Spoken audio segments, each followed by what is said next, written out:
Assalamualaikum warahmatullahi wabarakatuh. Perkenalkan, kami dari kelompok 6 kelas B Indralaya yang beranggotakan saya sendiri Adinda Sela Amalia. Saya Luhur Tongbi Manugraha. Dan saya Ayusti Inayah. Kami akan menayangkan sebuah video yang berjudul Biomolekul. Selamat menyaksikan.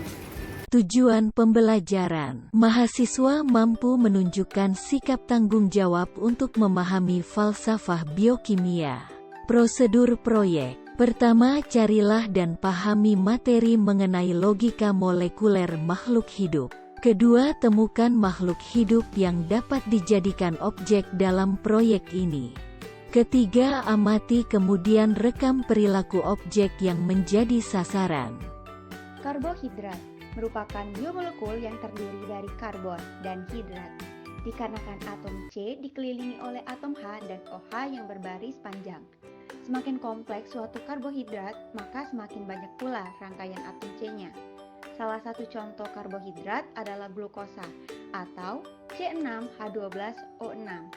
Karbohidrat sendiri memiliki nama lain, yaitu sakarida.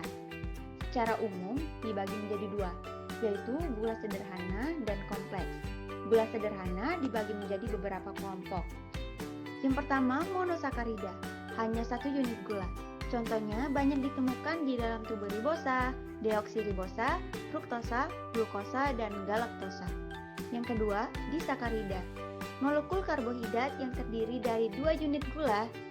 Contohnya adalah glukosa dan fruktosa yang bergabung menjadi sukrosa, serta glukosa dan galaktosa bergabung menjadi laktosa. Keduanya merupakan disakarida yang banyak ditemukan sehari-hari.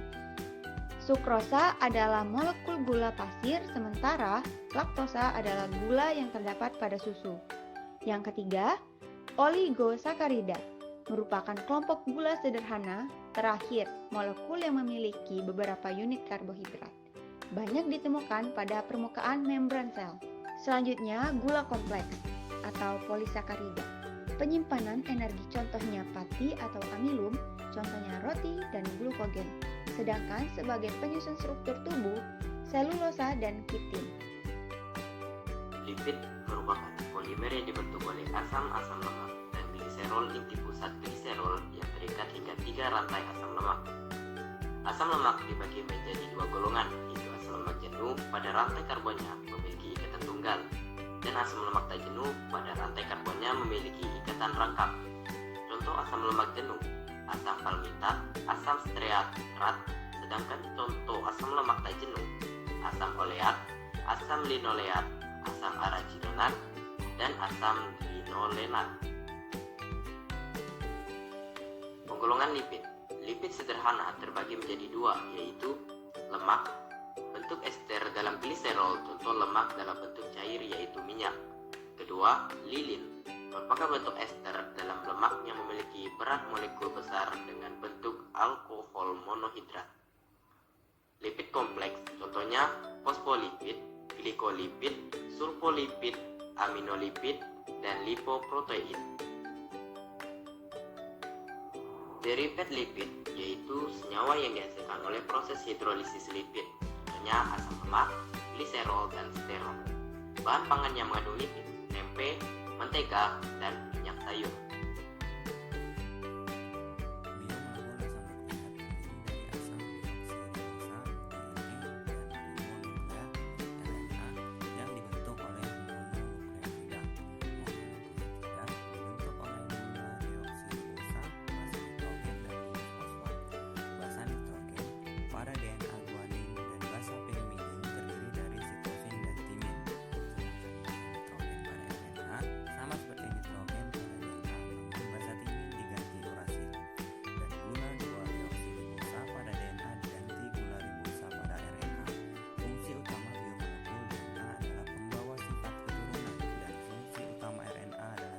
Sebenarnya kalian gak asing lagi kan dengan air?